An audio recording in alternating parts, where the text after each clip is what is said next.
আজকে বিকাল টাইমে মাঠের দিকে একটু হাঁটতে গিয়েছিলাম আর হাঁটতে গিয়ে এত সুন্দর একটা টমেটো ক্ষেত দেখলাম আমাদের মাঠে, দেখে চোখটা জুড়িয়ে গেল। সারা বছরই আমরা কিন্তু এখন টমেটো পেয়ে থাকি, কিন্তু শীতকালে পাওয়া টমেটোগুলো একটু বেশি টাটকা এবং রসালো হয়। শীতকালীন রান্নার প্রত্যেকটি সবজিতে টমেটো দিলে কিন্তু রান্নার স্বাদ গুণ এবং পুষ্টিগুণ অনেক বেশি বেড়ে যায়। প্রথমেই বলি, টমেটো হলো ভিটামিন সি এর দারুণ উৎস। শীতকালে ঠান্ডা, সর্দি, কাশি এর সমস্যাগুলো থেকে বাঁচতে টমেটো আমাদের রোগ ক্ষমতা বাড়াতে প্রচুর সাহায্য করে। টমেটোতে আছে লাইকোপিন।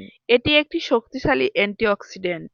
এই উপাদানটি আমাদের শরীরকে ভেতর থেকে সুস্থ রাখে আর ত্বককে রাখে উজ্জ্বল চকচকে। এছাড়াও বিভিন্ন জটিল রোগের ঝুঁকি কমাতে সাহায্য করে। যারা ত্বকের যত্ন নিতে চান তাদের জন্য টমেটো খুবই উপকারী। নিয়মিত টমেটো খেলে ত্বক থাকে টান টান, পরিষ্কার ও উজ্জ্বল। শীতকালে ত্বক শুষ্ক সমস্যারও অনেকটাই কমে যায়। এছাড়াও টমেটোতে কিন্তু বিভিন্ন ধরনের পুষ্টিগুণ আছে, যেমন হৃদযন্ত্রের জন্য টমেটো অনেক বেশি উপকারী। এটি রক্তচাপ নিয়ন্ত্রণে রাখে এবং কোলেস্টেরল কমাতে সাহায্য করে, ফলে হৃদরোগের ঝুঁকি কমে যায়। প্রত্যেকটা ঘরে ঘরে বর্তমানে হাই প্রেসারের রোগী পাওয়া যায়, আর এই টমেটো যদি আমরা যে কোনো সবজির সাথে বা ভর্তা করে খাই শীতকালে, তাহলে কিন্তু আমরা এই সকল রোগ থেকে মুক্তি পেতে পারি খুব সহজেই। এছাড়াও কিন্তু যারা ওজন কমাতে চান তারা কিন্তু প্রচুর পরিমাণে টমেটো খেতে পারেন, কারণ টমেটোতে আছে প্রচুর পরিমাণে ক্যালোরি কম এবং পুষ্টি বেশি, যেটা আমাদের শরীরকে ওজন নিয়ন্ত্রণ করতে একদম পারফেক্ট। আশা করি শীতকালে বেশি বেশি করে টমেটো খাবেন আজকের পর থেকে।